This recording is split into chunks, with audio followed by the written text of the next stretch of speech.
মাংস দিয়ে ভাত মেখে এক গ্রাস মুখে তুলতেই রাতুল বুঝতে পারল মাংসের নুন কম। মনে মনে খুব খুশি হলো। অন্তত এইবার স্নিগ্ধার কোনো যুক্তি থাকবে না নিজেকে বাঁচানোর। গতকাল স্নিগ্ধা ভাত পুড়িয়ে ফেলেছিল। তারপর খুব গম্ভীর হয়ে রাতুলকে বলেছিল এবার থেকে দেখে চাল আনবে। সত্যি তোমাকে কিছু বলার নেই। কোন দোকান থেকে যে চাল আনো? রাতুল হতভম্ব হয়ে জিজ্ঞাসা করেছিল। ভাত পুড়ে যাওয়ার সঙ্গে চালের কি সম্পর্ক? স্নিগ্ধা বলেছিল ও তুমি বুঝবে না, রান্নাঘর যে সামলায় সে বুঝে। যেমন তোমার অফিসের কাজ আমি বুঝবো না, ঠিক তেমনই। তাই এবার মাংসের নুন কম দেখে রাতুলের মনে বেশ খুশি। স্নিগ্ধাকে এবার ভুল স্বীকার করতেই হবে।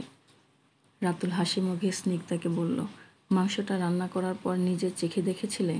স্নিগ্ধা বলল, না, সময় পাইনি। কেন, কিছু কম হয়েছে? রাতুল হাসি হাসি মুখে বলল, নুন। স্নিগ্ধা খানিকক্ষণ রাতুলের দিকে তাকিয়ে থাকলো।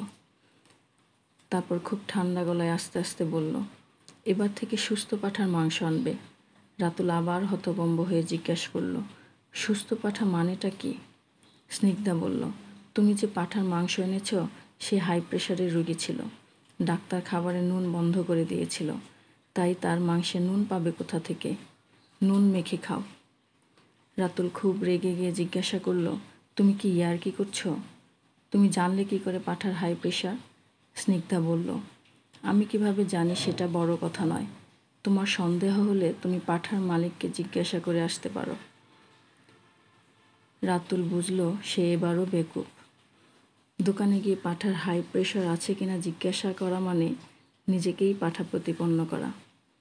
তাই আর কথা না বাড়িয়ে মাংস দিয়ে মাখা ভাতের উপর নুন ছড়াতে লাগলো।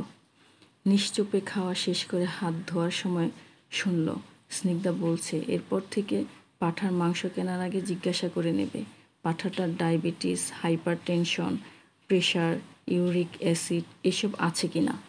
সুস্থ পাঁঠা হলে আমি সুস্থ রান্নার গ্যারান্টি দিতে পারি, কিন্তু পাঁঠা অসুস্থ হলে আমার কিছু করার থাকবে না।